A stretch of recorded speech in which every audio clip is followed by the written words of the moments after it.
Gretchen Cover learned three things the day her father sold her. That blood means nothing when money is involved, that cruelty has no limit, and that hope is a dangerous thing to carry when you're 8 months pregnant and worth less than livestock. Her father, Gene Cover, was a gambler, a drunk, a man who owed debts to people who didn't accept apologies or second chances. When the collectors came demanding payment, Gene didn't offer his house, his possessions, or even his own servitude. He offered his daughter, pregnant, unwed, abandoned by the man who promised her forever. Gene sold Gretchen to the Ironhide estate, a noble Lycan family known throughout the territories for their cruelty and their appetite for breaking humans. They didn't need a servant. They needed someone they could destroy, someone whose death wouldn't matter, someone they could use as a scapegoat for crimes that would eventually catch up with them. Gretchen thought she'd die there, in the cold, in the dark, alone with her unborn child. She thought her story would end as a footnote in her father's ledger of debts, paid in full with her suffering. She was wrong, because on the night she collapsed in the stables, bleeding onto the straw with her vision fading to black, a shadow fell over her. A man. No, something far more than a man. A king. Robert Todd, the Lycan king himself, stood 7 feet tall with shoulders like a mountain and eyes that burned like molten gold. His presence was suffocating, terrifying, absolute. The kind of power that makes lesser beings kneel without being told. And when he saw Gretchen, broken, discarded, dying in the filth, something inside him shattered and rebuilt itself in the same breath. She was his mate, his fated queen, the one soul in all the world meant for him. The bond snapped into place with the force of a thunderclap, irrevocable and undeniable. And Robert Todd did the one thing no one in that cursed estate expected. He claimed her, publicly, irrevocably, in front of the nobles who wanted her dead and the servants who thought her beneath notice. But claiming Gretchen was only the beginning. Her father would come back, demanding his property be returned. The nobles would plot her assassination, desperate to eliminate the threat she represented. And the child she carried, fathered by a man who abandoned her, would become a target for those who saw her elevation as an affront to the natural order. Gretchen would have to navigate deadly court politics, survive multiple assassination attempts, and learn to trust the terrifying king who called her his own. And when the final betrayal came, when her own father tried to sell her a second time, Gretchen's quiet strength would erupt into something far more dangerous. Because the pregnant servant they dismissed as weak, she was never helpless. She was never broken. And when she finally stopped running and started fighting back, the entire kingdom would learn what it means to underestimate a mother protecting her child and a queen claiming her throne. What happens when a giant Lycan king claims a pregnant human servant as his queen in front of the nobles who wanted her dead? Will her father dare to come back and reclaim his property? And what happens when the entire court realizes the child she's carrying isn't the king's blood? Can Gretchen survive the vicious politics of a Lycan court that sees her as an interloper, or will the weight of their hatred crush her before she ever wears the crown? If you want to see power imbalances shattered, cosmic justice delivered, and a love story that defies every rule, subscribe now, because this story is about to rewrite the meaning of fate. You won't believe what Gretchen is capable of when she stops running and starts fighting back. Gretchen Cover is 23 years old, 8 months pregnant, and living in a nightmare that began with a lie and a promise that evaporated like morning mist. The lie came first. I'll marry you, Gretchen. I swear on it on my life. You and the baby you'll never want for anything. The promise came from a man named Felix Brennan, a traveling merchant who swept into her village with silk words, expensive gifts, and eyes that promise forever. He stayed for 3 months, long enough to seduce her with talk of adventure and prosperity in the Eastern Territories, long enough to share her bed, long enough to get her pregnant. And then he disappeared the night she told him about the baby, taking with him the small savings she'd hidden under her floorboards and every shred of dignity she had left. Her father, Gene Cover, didn't comfort her when she confessed her condition. He didn't defend her honor or organize a search party to track down the man who'd ruined her. He called her a fool, a whore, and a stain on the family name. He told her she'd made her bed and now she'd lie in it, alone, unwed, and worthless in the eyes of their community. 4 or 5 months, Gretchen endured the whispers, the pointing fingers, the mothers who pulled their daughters away when she walked past. She took in mending work, washing, anything to earn enough coin to prepare for the baby's arrival. She told herself she could do this alone. She told herself she was strong enough. And then Gene's gambling debts caught up with him. The collectors came on a Tuesday morning. 3 men built like bulls, their knuckles scarred from breaking bones and their eyes dead to mercy. They gave Gene 3 days to produce 500 gold marks, or they'd burn his house to the ground with him inside it. Gene didn't have 500 gold marks. He barely had 5. What he did have was a pregnant daughter who'd already proven herself disposable. "You'll work off my debt," Gene told Gretchen the morning he dragged her to the Ironhide estate gates. His fingers dug bruises into her wrist, his breath reeking of the cheap whiskey he'd been drowning in for days. "You'll serve them until the debt is cleared. It's only fair. You've been nothing but a burden since that bastard knocked you up." "Father, please," Gretchen begged, her free hand cradling her swollen belly protectively. "I'm 8 months pregnant. I can barely walk without pain. How am I supposed to work? How am I supposed to?" "That's not my problem anymore," Gene said, his voice as cold as winter stone. He shoved her toward the estate guards, 2 massive Lycans who looked at her with the same warmth they'd show a stray dog. Gene turned and walked away without looking back, his shoulders already lighter now that he'd offloaded his burden. Gretchen never saw him again. Not that day. Not for months. And in the darkest hours of the nights that followed, she almost convinced herself that was a mercy. The Ironhide estate is a sprawling mansion built of black stone and surrounded by iron gates that look more like prison bars than decoration. It sits on the edge of the Lycan territories, where humans are tolerated but never respected, where the line between servant and slave blurs, depending on the mood of whoever holds your contract. The family, Lord Ashford Ironhide, his wife Lady Helena, and their son Julian, are notorious throughout the region. Servants don't last long in their employment. Some run away in the night. Others simply disappear, and no one asks too many questions. The Lycans handle their own affairs, and human lives are cheap in the territories. Gretchen learns the truth of her situation within the first hour. She's given a servant's uniform that's 2 sizes too small, the fabric pulling tight across her pregnant belly until it's almost obscene. She's assigned a windowless room in the basement that smells of mold and rat droppings, with a thin mattress on a rusty frame and a single candle for light. And she's handed a list of tasks that would break a healthy person, let alone a woman in her 3rd trimester carrying extra weight and suffering from constant back pain. Scrub the floors, all of them, on your hands and knees. Haul water from the well, 20 buckets before breakfast. Tend the stables. Muck out the stalls. Serve meals to the family. Polish the silver. Beat the rugs. Wash the windows. And if you're too slow, too clumsy, too visibly human and weak, punishment follows. The first time Lady Helena strikes her across the face for spilling tea, Gretchen tastes blood and learns to anticipate the blows before they land. The first time Julian corners her in the hallway, backing her against the wall while he whispers explicit details about what he'd like to do to a pregnant little human with no one to protect her, Gretchen learns to map out every exit in every room and to never, ever be alone with him. The first time Lord Ashford looks at her with cold calculation in his eyes and says, "We'll have use for you when the time is right."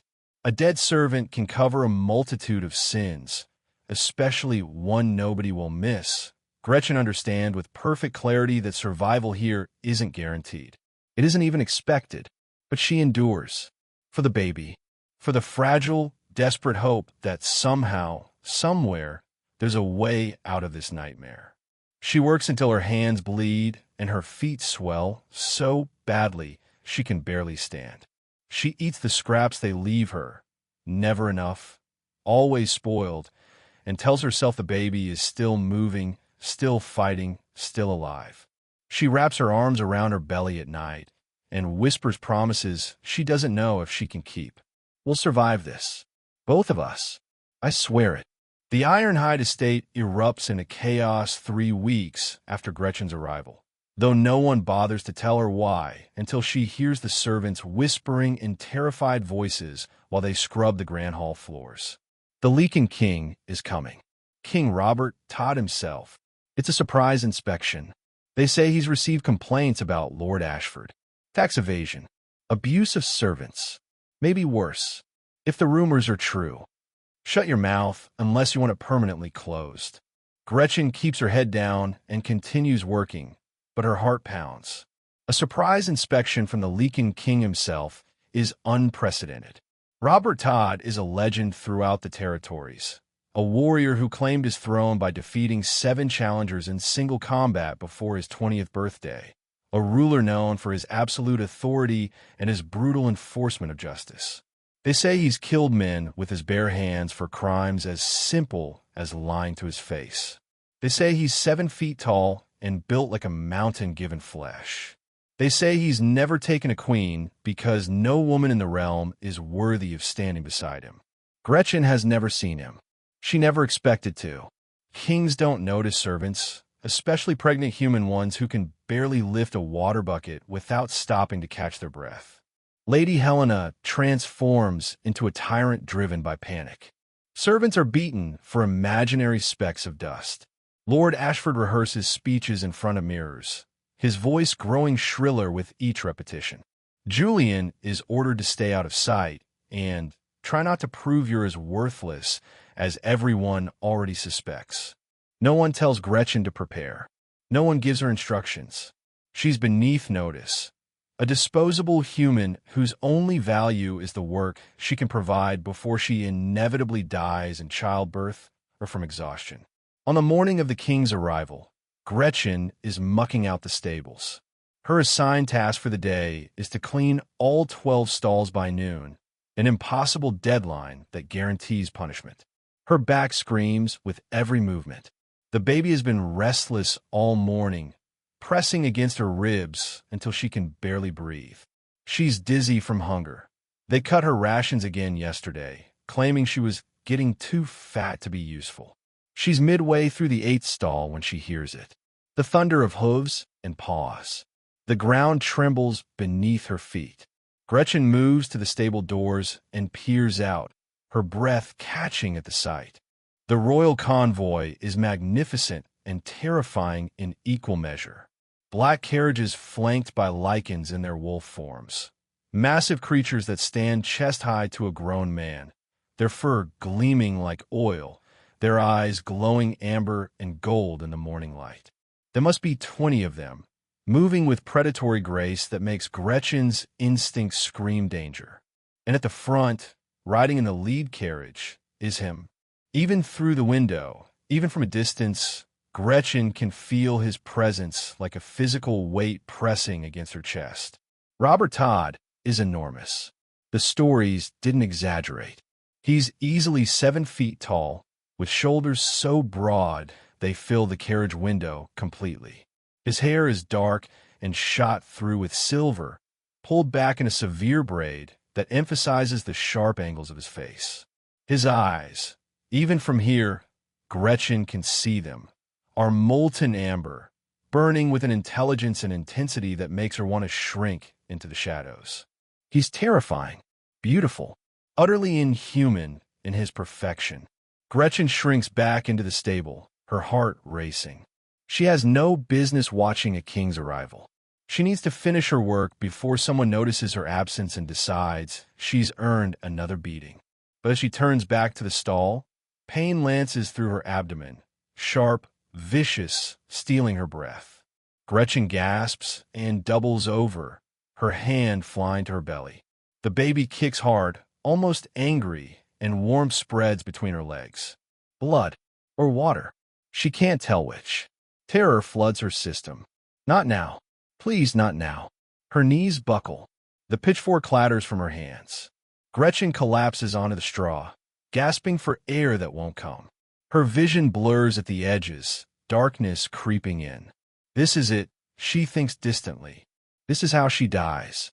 Alone in the filth, her baby dying with her, and no one will even notice until they need someone to blame for something. And then she hears footsteps. Heavy, deliberate, coming closer.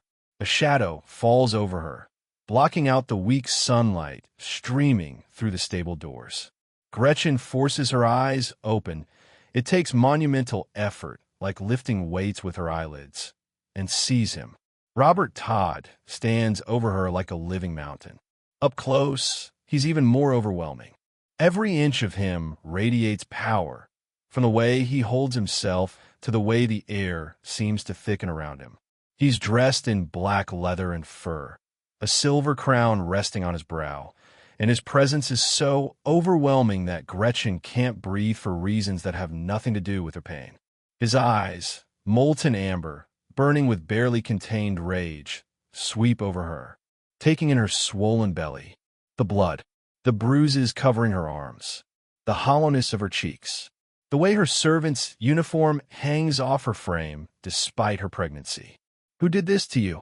His voice is a low rumble, more growl than speech, and it vibrates through Gretchen's bones. She can't answer. She's shaking too hard, her teeth chattering despite the warmth of the stable. Robert moves with speed that shouldn't be possible for someone his size. He drops to one knee beside her, and his hand, massive, calloused, radiating heat, brushes her cheek with surprising gentleness. "Stay with me," he orders, and it's definitely an order. The kind of command that makes the universe itself bend to obey. And then the world explodes. The bond snaps into place like lightning striking her chest. Gretchen gasps, her eyes going wide. It's like a golden thread weaving itself between them, binding her soul to his with undeniable certainty. She feels his shock, his disbelief, his sudden fierce protectiveness. She feels the connection settle into place like a key turning in a lock, like coming home after a lifetime of wandering lost. Robert's eyes widen, his pupils dilating until only a rim of amber remains. He sucks in a sharp breath, his entire body going rigid. "Mate," he breathes, the word half reverent, half disbelieving. "You're my mate." Gretchen doesn't understand. The word doesn't make sense. Her mind is too foggy, her body too broken, but she feels it, the pull, the certainty, the impossible truth singing through her veins. Robert Todd, the most feared Lycan king in the realm, just found his fated queen dying in a stable. And the world, as Gretchen knows, it is about to burn to ashes because of it. Robert scoops her into his arms with terrifying ease, cradling her against his chest like she weighs nothing. Gretchen tries to protest. She's filthy. She's bleeding. She's going to ruin his expensive clothes, but her voice won't work. "Harrison!" Robert's roar shakes the stable walls. "Get the healers. Now!" A red-haired Lycan appears instantly, his eyes widening when he sees Gretchen. "Your Majesty, what?" "She's my mate," Robert says flatly. "She's dying. Get the healers." Harrison sprints away. Robert carries Gretchen out of the stable into the courtyard. Lord Ashford and Lady Helena are standing there with frozen smiles, their practiced words of greeting dying on their lips when they see the king holding a bleeding servant. "Your Majesty," Lord Ashford stammers, his face draining of color. "What is the meaning of this woman?" Robert's voice cuts through the air like a blade. "Is under my protection. She is my fated mate. Anyone who has harmed her will answer to me personally." The declaration echoes across the courtyard. Servants freeze mid-task. Guards go rigid. Lady Helena's face twists into something ugly before she manages to smooth it into shocked surprise. "Your Majesty, surely there's been some mistake," she says, her voice tight. "That's just Gretchen, a servant. Her father sold her to us legally to cover his debts. She's nothing." "She's mine," Robert says, and the words carry the weight of absolute authority. She's my mate, my queen, and if I find out any of you harmed her, abused her, starved her, his eyes flash gold, his wolf rising to the surface. I will personally tear this estate apart stone by stone and execute everyone in it. Lord Ashford opens his mouth, closes it, opens it again. No sound comes out. Robert doesn't wait for a response. He carries Gretchen to his carriage, his guards forming a protective circle. Inside, the seats are lined with velvet and fur, luxury beyond anything Gretchen has ever experienced. Robert lays her down gently and covers her with his own fur cloak. A woman appears, older, with silver-streaked hair and sharp eyes. She carries a leather satchel marked with healing runes. "I'm Isla, Your Majesty. Head healer. Let me examine her." Robert steps back, but doesn't leave. He stands in the corner of the carriage, his eyes never leaving Gretchen, his hands clenched into fists. Isla works quickly and efficiently, her hands gentle as she examines Gretchen. She checks her pulse, her temperature, the baby's heartbeat. She lifts Gretchen's dress to examine the bleeding. Gretchen wants to protest, wants to preserve some shred of dignity, but she's too weak to care anymore. Isla's expression grows darker with every passing second. When she finally speaks, her voice is tight with barely controlled fury. Malnutrition, dehydration, multiple contusions consistent with repeated beatings. The bleeding is from stress and overwork. Her body is trying to go into early labor because it thinks she's dying. She turns to Robert, her eyes flashing. Another week in those conditions, and she would have lost the baby. Maybe both of them. Robert's growl is inhuman. They'll pay for this. Right now, she needs rest, food, and safety, Isla says firmly. We need to get her to the palace immediately. I can stabilize her here, but she needs proper care. Then we leave now, Robert says. Prepare the convoy. Within minutes, they're moving.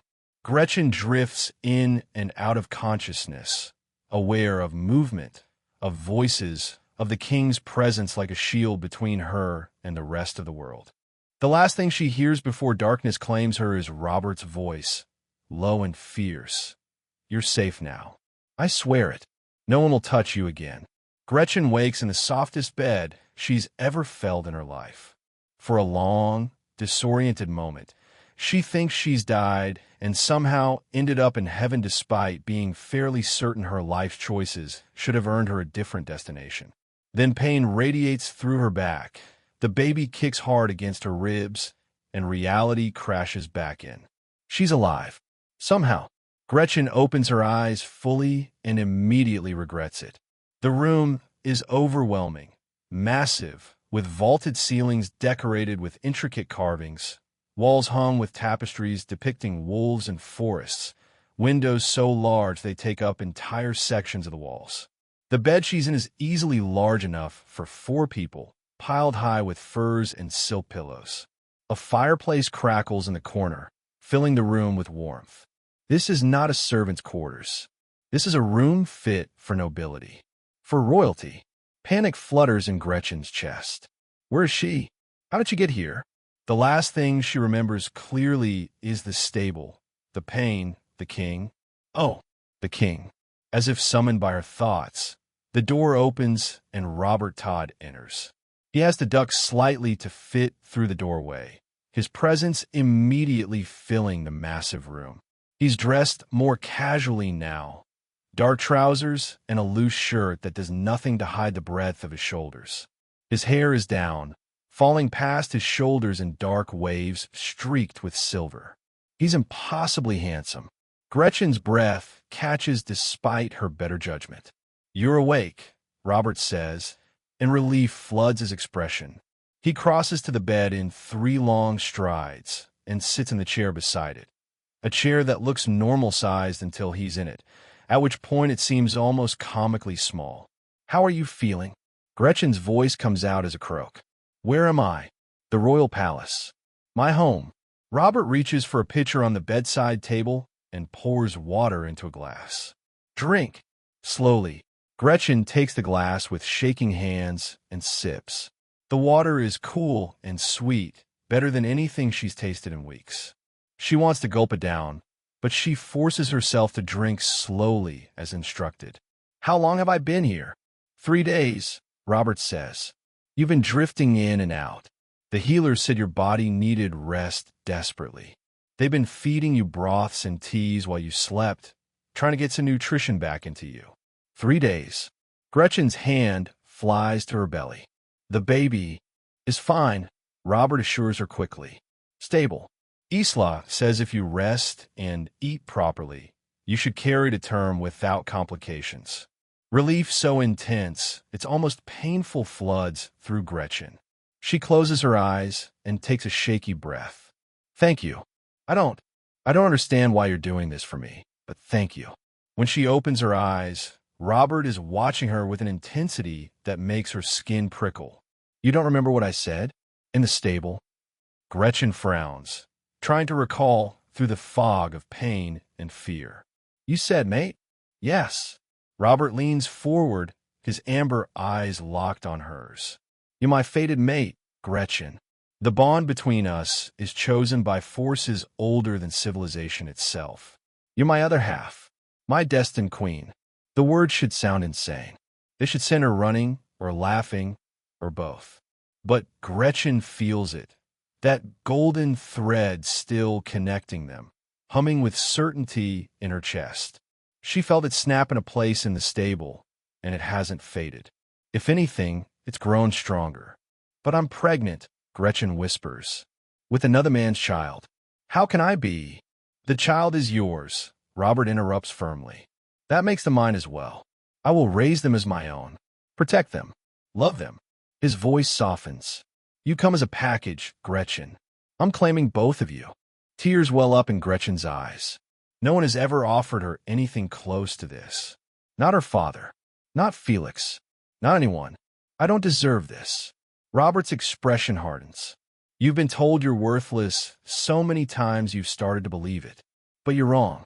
You survived abandonment, abuse, starvation. You protected your child through all of it. You're stronger than most warriors I know. He reaches out slowly, giving her time to pull away and take her hand in his. His palm dwarfs hers, but his touch is gentle. You deserve far more than this world has given you, and I intend to make sure you get it. Gretchen can't speak. The tears spill over, running down her cheeks. Robert doesn't tell her to stop crying. He just sits there, holding her hand, his presence solid and steady. When she finally finds her voice again, she asks, "What happens now?" "Now you heal," Robert says.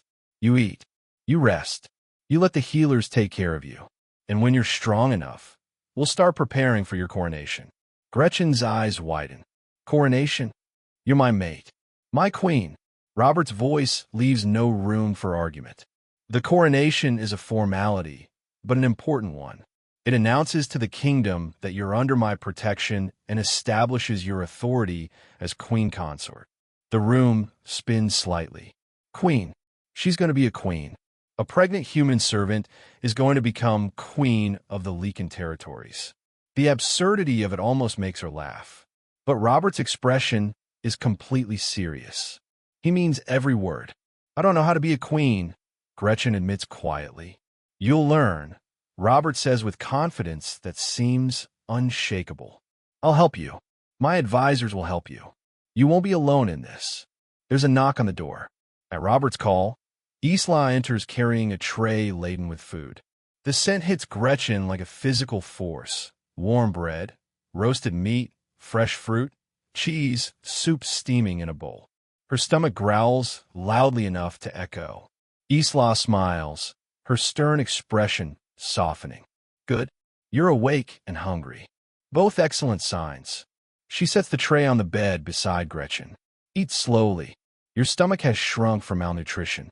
If you eat too fast, you'll just bring it back up. Gretchen barely hears the warning. She's already reaching for the bread, tearing off a piece and stuffing it in her mouth. The taste explodes on her tongue, butter and salt and warmth. She moans without meaning to, tears springing to her eyes again. Easy, Robert murmurs, his hand on her shoulder. Slowly. The food isn't going anywhere. It takes conscious effort to slow down, to chew properly, to let her stomach adjust. But Gretchen manages it, working through the meal with single-minded focus while Robert watches and Isla checks her vital signs. Much better, Isla pronounces when Gretchen has eaten about half the tray. The baby's heartbeat is stronger too. They're pleased you're finally eating properly. She turns to Robert. She needs at least 2 more days of bed rest, Your Majesty. After that, gentle movement around the palace, but no stress, no excitement, and absolutely no long journeys. Understood, Robert says. He stands, and Gretchen is struck again by just how massive he is. I'll let you rest. If you need anything at all, there are guards posted outside your door. Just call for them. He starts to leave, but Gretchen's voice stops him. Robert. He turns, surprise flickering across his face. It's probably the first time she's used his name. Thank you, Gretchen says softly, for saving me, for saving my baby. Robert's expression softens into something that might be tenderness, though it's hard to tell on features usually set in such stern lines. You're my mate, Gretchen. Saving you wasn't a choice. It was an imperative. Recovery is slow, but steady. Gretchen spends the next week in her chambers, eating 3 meals a day plus snacks. Isla is militant about nutrition and sleeping more than she has in months. The baby seems to respond to the improved conditions, moving more frequently and less frantically. On the 8th day, Isla declares her well enough for short walks. Robert himself comes to escort her on her first tour of the palace. You don't have to, Gretchen starts. I want to, Robert interrupts. He offers his arm, and after a moment's hesitation, Gretchen takes it. His forearm is like carved stone under her fingers, utterly unyielding, but somehow comforting in its solidity. The palace is enormous. They pass through corridors lined with portraits of previous Lycan kings, their eyes seeming to follow Gretchen as she walks. Through a grand hall with windows that rise 3 stories high, flooding the space with light. Past the throne room, where Robert's seat, carved from a single piece of black stone, sits on a raised dais beneath banners bearing the silver wolf sigil. And everywhere they go, people stare. Servants bow deeply and avert their eyes, but Gretchen can feel their curiosity like physical touch. Nobles and courtiers pause in their conversations, their gazes following her with expressions ranging from curiosity to barely concealed hostility. She hears the whispers even when people try to be subtle about it. That's her, the human, pregnant with another man's child. I heard. A servant. Can you imagine? The king must be under some kind of enchantment. Robert's jaw tightens, but he says nothing. His hand covers Gretchen's where it rests on his arm, a silent gesture of support. They end up in the gardens, sprawling grounds filled with carefully tended flowers, fruit trees, and winding stone paths. It's beautiful and mercifully empty of people. Gretchen breathes easier without all those eyes on her. They don't approve of me, she says quietly as they walk. They don't understand, Robert corrects. The mate bond isn't common knowledge outside Lycan culture. And even within it, fated mates are rare. Most of my court have never witnessed a true bonding. It doesn't help that I'm human, Gretchen points out, and pregnant, and a former servant. Robert stops walking and turns to face her fully. Your past doesn't define your worth, Gretchen, and anyone who judges you for it will answer to me. You can't fight everyone who has an opinion, Gretchen says, though warmth blooms in her chest at his fierce defense. Watch me, Robert says, completely serious. Despite everything, Gretchen laughs.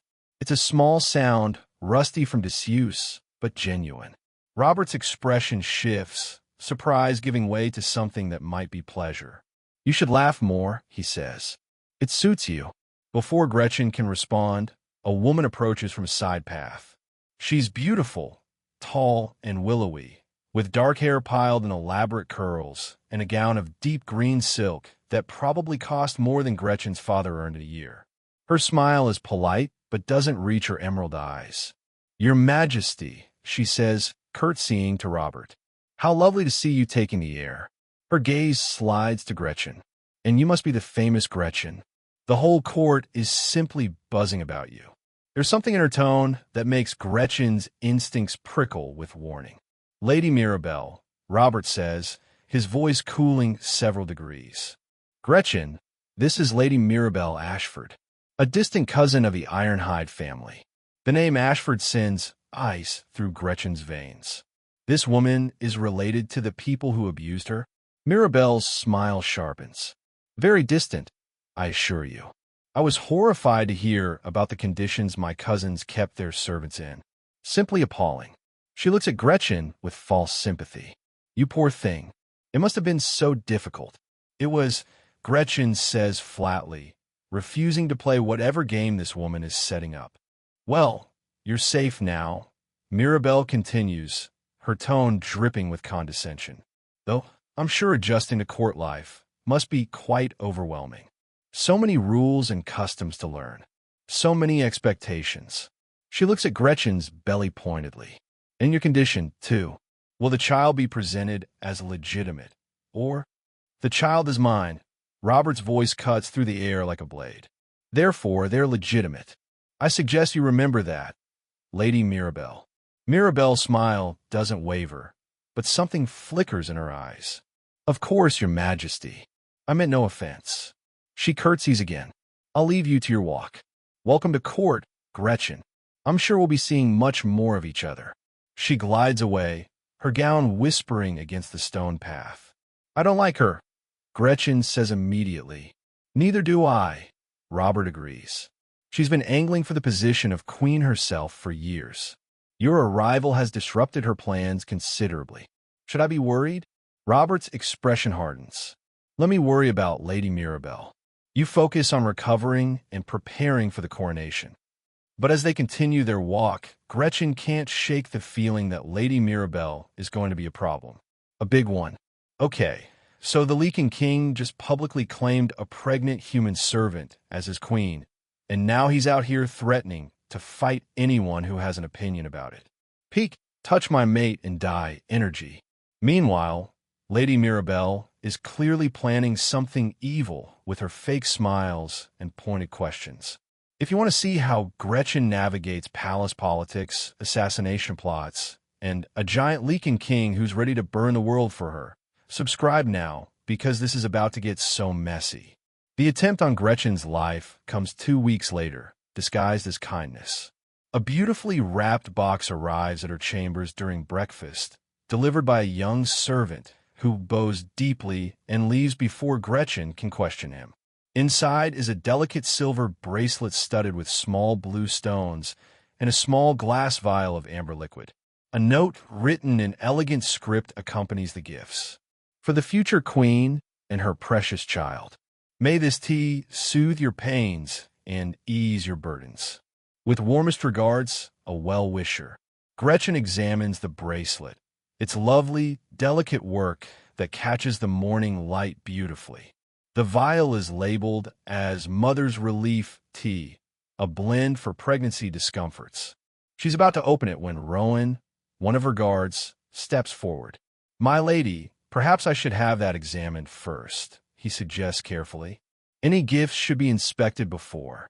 "It's just tea," Gretchen says, though she appreciates his caution.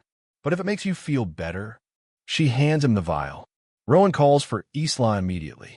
The head healer arrives within minutes, her expression already suspicious. "What is it?" "A gift," Rowan explains. "We thought you should check it before Her Majesty consumes anything." Isla takes the vial, removes the stopper, and sniffs carefully. Her face goes from suspicious to absolutely murderous in the span of a heartbeat. "Where did this come from?" she demands. "A servant delivered it," Gretchen says, alarm rising in her chest. "Why? What is it?" "Nightshade extract mixed with wolfsbane oil," Isla says flatly. "One of the most lethal poisons in existence. For a human, especially a pregnant one, this dose would have killed you within hours. Painfully." She looks at Rowan. Get the king. Now. Rowan sprints from the room. Gretchen's hands shake as she stares at the innocent-looking vial. Someone just tried to murder her. And her baby. Robert arrives within minutes, his expression thunderous. What happened? Isla explains, showing him the vial. Robert's eyes flash gold, his wolf surging to the surface. The temperature in the room seems to drop as his rage fills the space. Find a servant who delivered this, Robert orders, his voice terrifyingly calm. Find out who sent it, and bring them to me, alive. A full investigation is launched. The servant is found, a young man named Thomas who breaks down crying immediately and confesses that he was paid 20 gold marks to deliver the package. He doesn't know who paid him. The money was left in an envelope in his quarters with instructions. The box and note are examined by experts. The paper is expensive, the kind used by nobility. The handwriting is disguised but elegant, suggesting education and refinement. The bracelet itself is traced back to a jeweler in the noble quarter who remembers selling it 3 days ago to a lady in a hooded cloak who paid in cash. Dead end after dead end. But Robert's investigation team finds one crucial clue. The nightshade and wolfsbane combination is extremely rare and difficult to obtain. Only 3 people in the palace have access to the royal apothecary where both substances are stored. Isla herself, the king's personal physician, and Lady Mirabelle, who has a standing permit to access certain medicinal herbs for her charitable work with sick children. It's not proof. Harrison, Robert's beta, says during the emergency council meeting Gretchen is allowed to attend. But it's suspicious. Bring her in for questioning, Robert orders. Lady Mirabelle is summoned to the throne room that evening. Gretchen watches from a gallery seat, her guards flanking her protectively. Mirabelle arrives dressed in lavender silk, her expression confused. Your Majesty? You wish to see me? Someone attempted to poison Gretchen, Robert says without preamble, using nightshade and wolfsbane from the royal apothecary. An apothecary you have access to. Mirabelle's eyes widen. Your Majesty, surely you don't think I would never. I may not agree with all your decisions, but I would never resort to murder. Then explain how the poison was obtained, Robert says coldly. I can't. Mirabelle looks genuinely distressed. I use the apothecary for my charitable work, yes, but I keep meticulous records. Anyone could have accessed my key if they knew where I kept it. My chambers aren't locked during the day when I'm attending court functions. It's plausible. Too plausible. Without concrete proof, Robert can't charge her. Consider this a warning, Lady Mirabelle, Robert says, his voice deadly. If another attempt is made on my mate's life, I will investigate every person in this palace, and I will not be merciful to anyone found involved. Understood? Perfectly, Your Majesty, Mirabelle says, curtsying deeply. As she leaves, her eyes flick up to the gallery where Gretchen sits. For just a moment, her mask slips, and Gretchen sees pure hatred in those emerald eyes.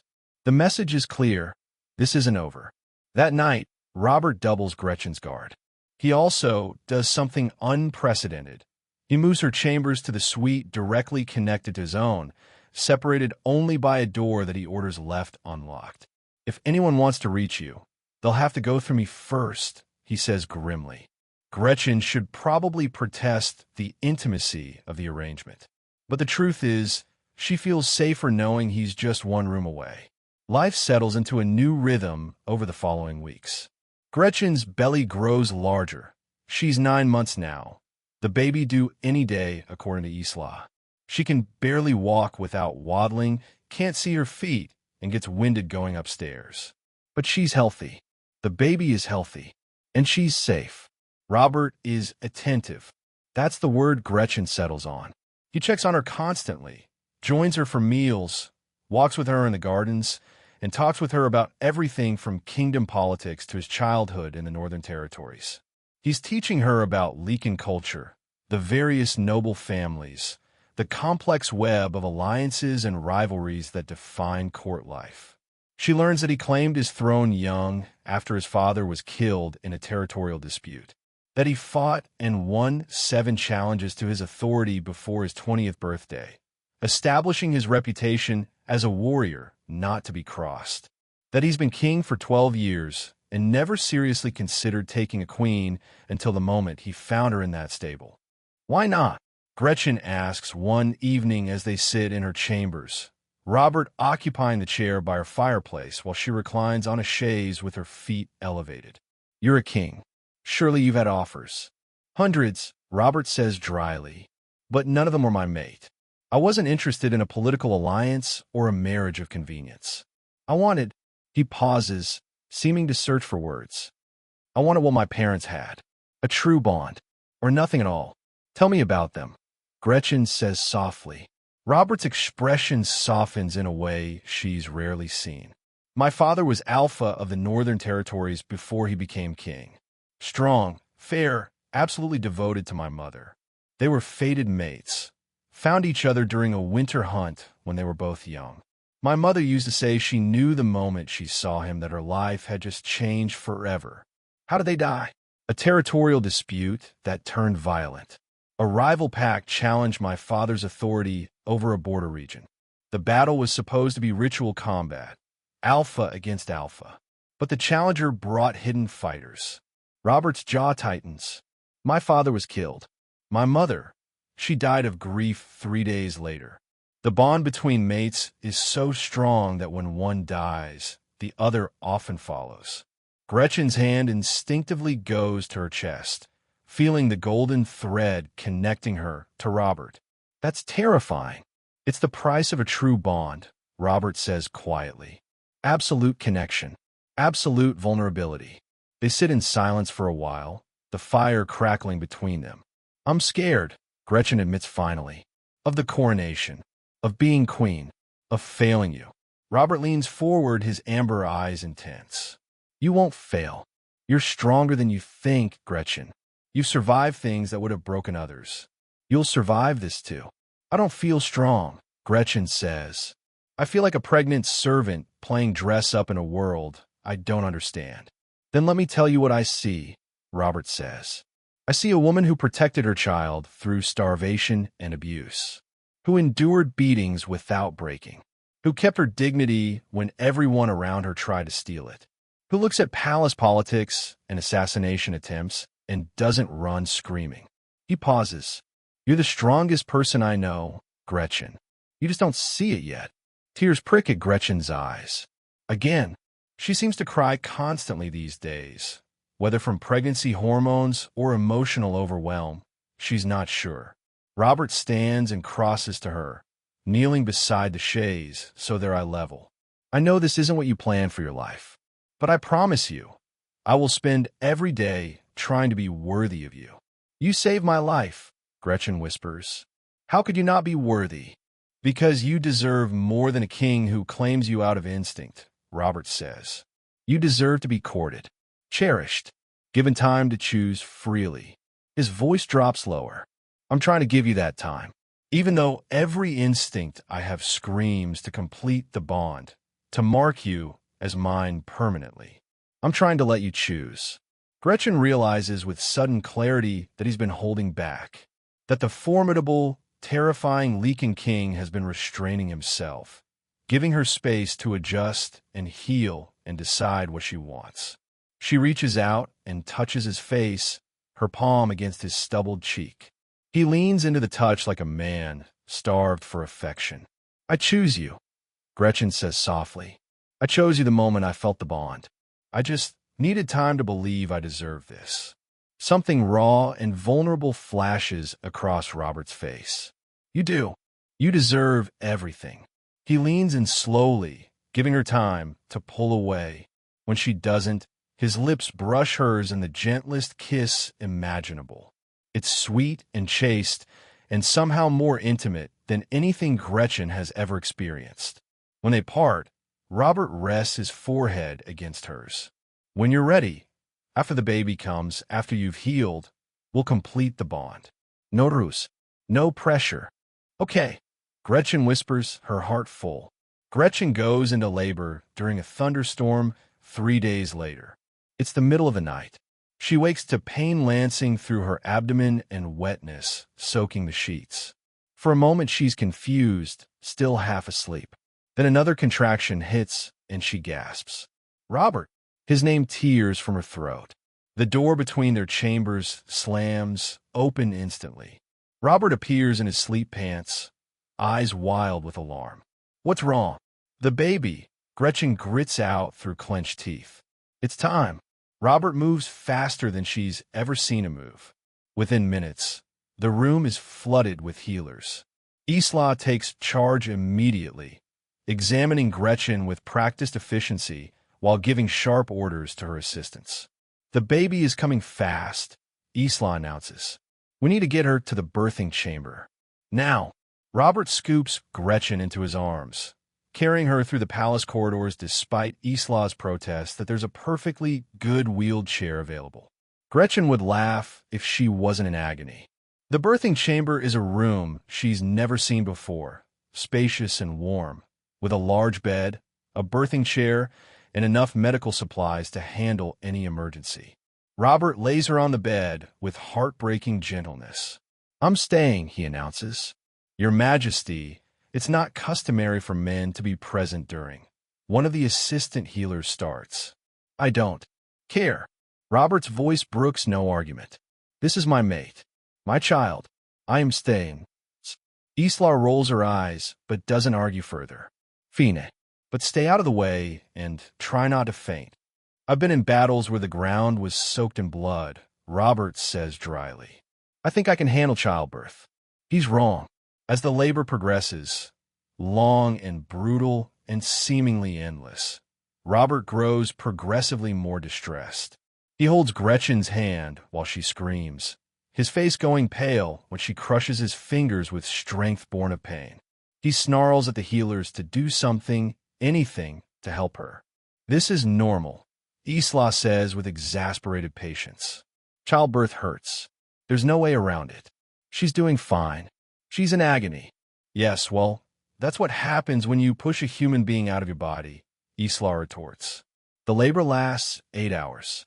8 hours of pain that feels endless, of Gretchen's body doing things she didn't know it was capable of Robert's steady presence beside her even when she's pretty sure she breaks several of his fingers. And then, finally, a baby's cry fills the room. It's a girl, Isla announces, her stern face breaking into a genuine smile. She cleans the infant quickly and wraps her in soft cloth before placing her in Gretchen's arms. Gretchen looks down at her daughter and feels her entire world shift on its axis. The baby is tiny, perfect, with a shock of dark hair and eyes that haven't opened yet. She's wailing at the top of her lungs, outraged at being forced into the cold world. Hey, little one, Gretchen whispers, tears streaming down her face. I'm your mama. I've been waiting to meet you. Robert leans over them both, his massive frame somehow gentle as he traces one finger down the baby's cheek. The infant stops crying, turning her head toward the touch instinctively. She's perfect, Robert murmurs, his voice rough with emotion. What should we name her? Gretchen thinks for a moment. A name for a daughter who survived against all odds, born into a life completely different from what Gretchen imagined. Alara, she says softly. It means light. Robert smiles, a real smile that transforms his entire face. Alara. I love it. He looks at Gretchen, his amber eyes shining. You're incredible. You know that. Gretchen laughs weakly. I feel like I got trampled by a horse. You brought a life into this world, Robert says seriously. There's no greater strength than that. Isla finishes her work, checking both Gretchen and the baby thoroughly before declaring them healthy. You need rest, she tells Gretchen firmly. And you, she points at Robert, need to let her sleep. You can bond with the baby later. I'll rest soon, Gretchen promises. She can't look away from Alara, can't stop marveling at this tiny person she created. Robert stays with them through the night, sitting in the chair beside the bed, watching over his mate and his new daughter with the fierce protectiveness of a king who's finally found something worth protecting more than his kingdom.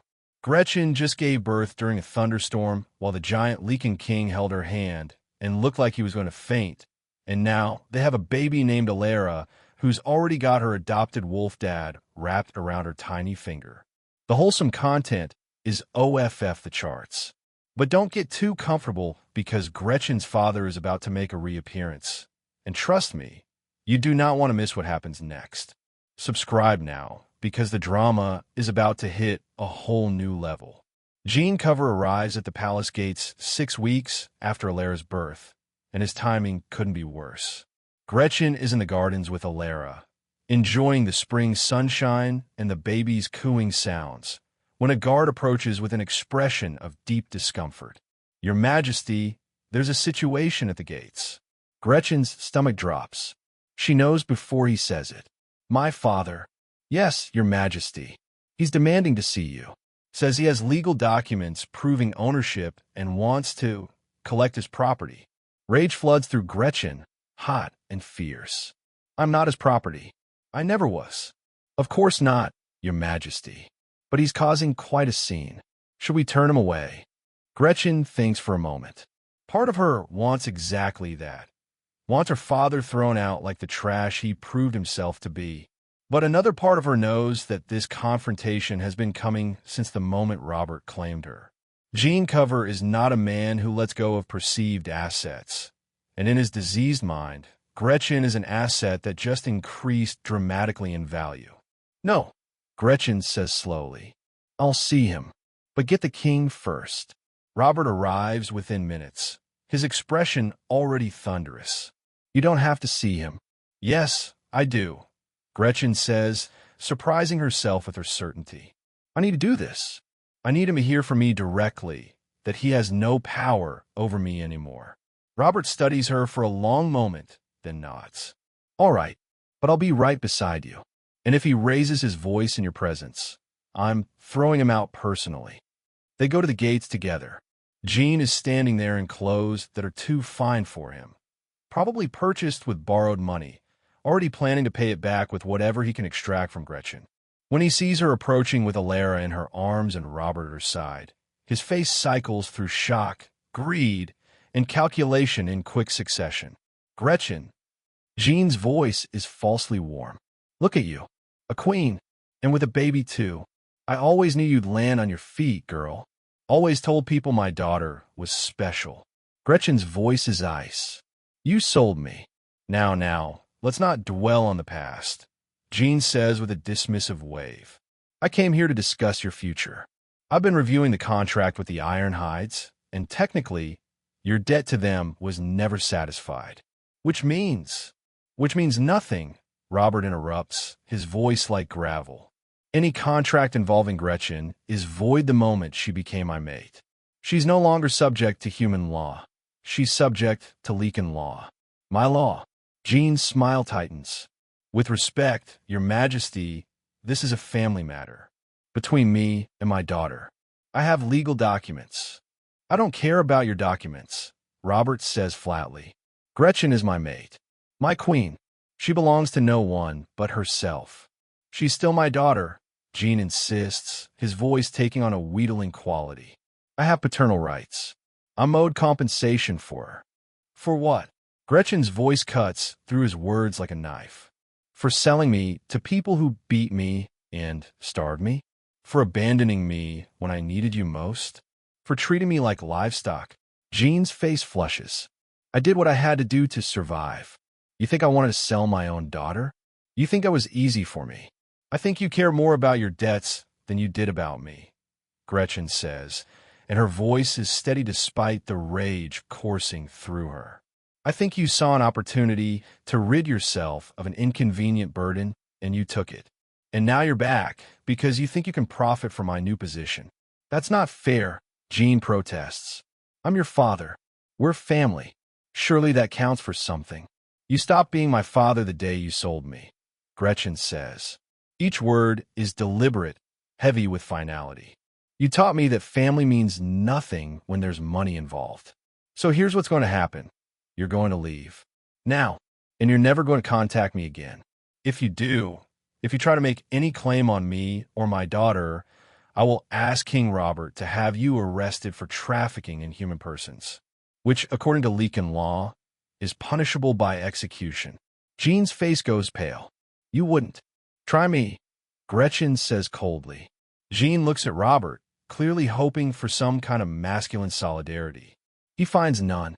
The king's expression promises violence if Jean says one more word out of line.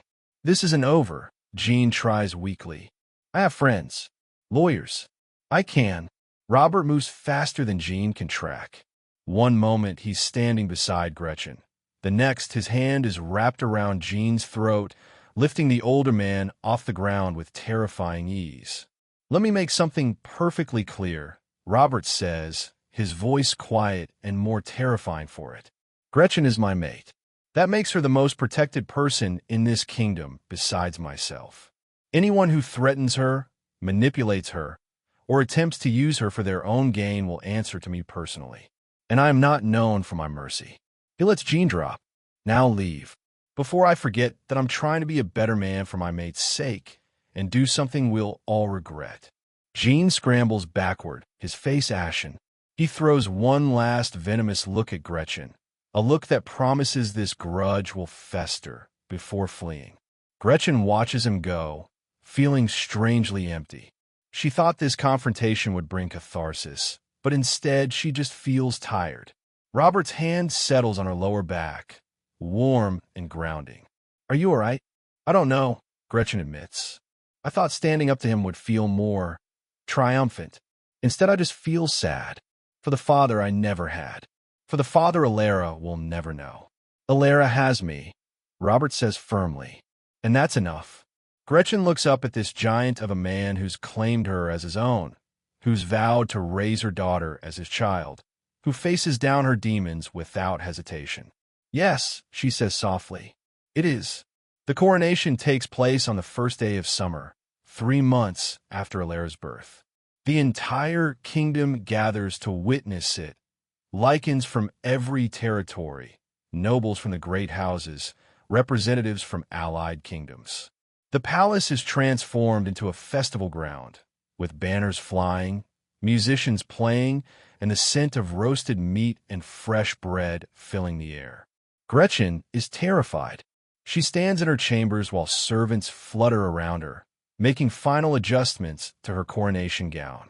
It's a masterpiece of silver and white silk, embroidered with delicate wolf motifs in silver thread. The bodice fits perfectly, accommodating her still recovering figure, and the skirt flows around her like water. Her hair has been arranged in elaborate braids woven with pearls and small white flowers. She looks like a queen. She still doesn't entirely feel like one. You're beautiful, Isla says, appearing in the doorway with Alara in her arms. The baby is dressed in a miniature gown of pale blue silk, and she's gurgling happily. Gretchen reaches for her daughter, drawing strength from her weight and warmth. What if I mess this up? You won't, Isla says with confidence. You've been preparing for weeks. You know the ceremony. You know the vows. And even if you stumble over a word or two, no one will dare criticize the Lycan king's mate. There's a knock on the door. Harrison enters, looking uncomfortable in formal robes, but managing to maintain his dignity. Your Majesty, it's time. Gretchen takes a deep breath and hands Alara back to Isla. Take care of her. Always, Isla promises. The walk to the throne room feels endless. Gretchen is flanked by guards, Rowan and Kale, who've become familiar presences over the months, and courtiers bow as she passes. She keeps her head high, her shoulders back, channeling every lesson Robert has drilled into her about projecting authority even when you feel like you're falling apart inside. The throne room is packed.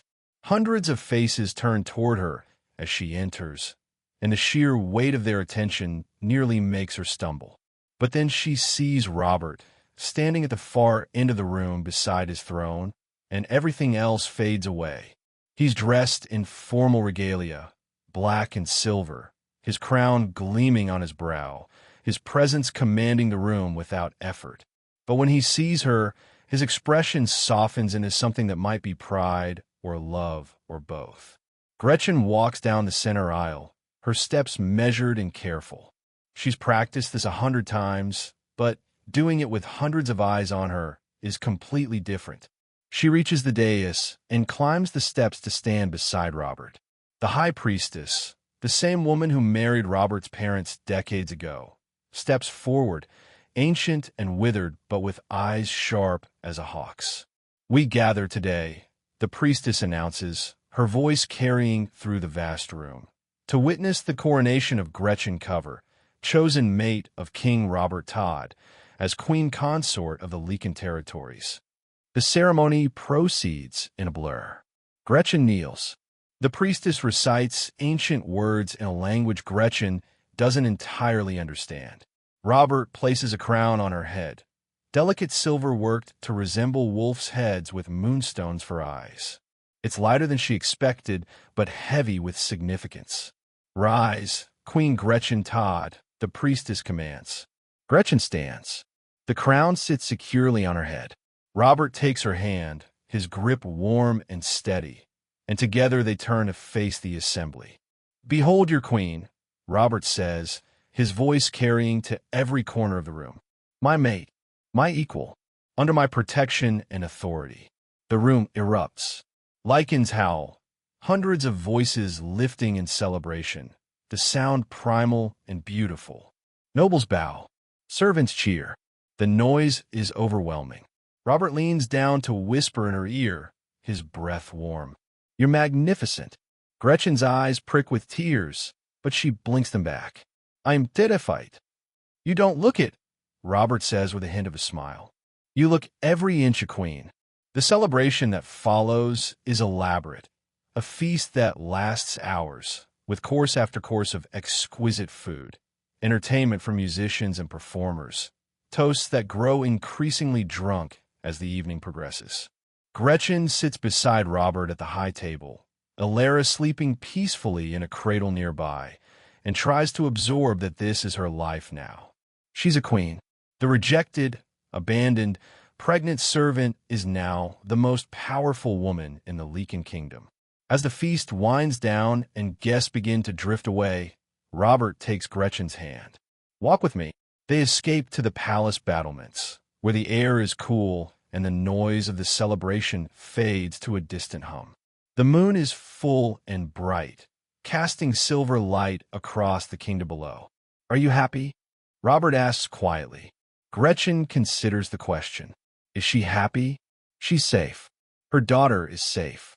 She's married to a man who treats her with respect and kindness, who's claimed her child as his own, who would burn the world to protect them both. "Yes," she says, surprised to find it's true. "I'm happy. For the first time in longer than I can remember, I'm actually happy." Robert pulls her close, wrapping his arms around her from behind. She leans back against his chest, feeling his heartbeat steady and strong. "I was lost before I found you," Robert murmurs. "Going through the motions of ruling, of being king, but feeling empty. Like there was a piece missing that I couldn't identify." He pauses. "You're that piece, Gretchen. You and Alara. You've given me a reason to be more than just a king. You've given me a family." Gretchen turns in his arms to face him. "You saved my life. You saved Alara's life. How can I ever repay that?" "You already have," Robert says, his amber eyes intense in the moonlight. "You've given me yourself, your trust, your strength. That's worth more than any kingdom." Gretchen rises on her toes, not easy given their height difference, and kisses him. It's deeper than their first kiss, carrying months of growing affection and trust and love. When they part, both breathless, Robert rests his forehead against hers. "I love you," he whispers. "I know it's fast. I know circumstances have been anything but normal, but I love you. I love you too," Gretchen says, the words feeling both terrifying and right. "I think I have since the moment you claimed me in that stable. I was just too scared to believe it was real." "It's real," Robert promises. "More real than anything I've ever known." They stand there in the moonlight, the new king and queen, and for the first time in her life, Gretchen believes in happy endings. Not because life will be easy. She knows court politics and threats will continue, knows there will be challenges ahead. But because she's no longer facing them alone. She has Robert. She has Alara. She has a crown and a purpose and a strength she never knew she possessed. The pregnant servant sold by her father is gone. In her place stands Queen Gretchen Todd, protector, mother, mate to a king.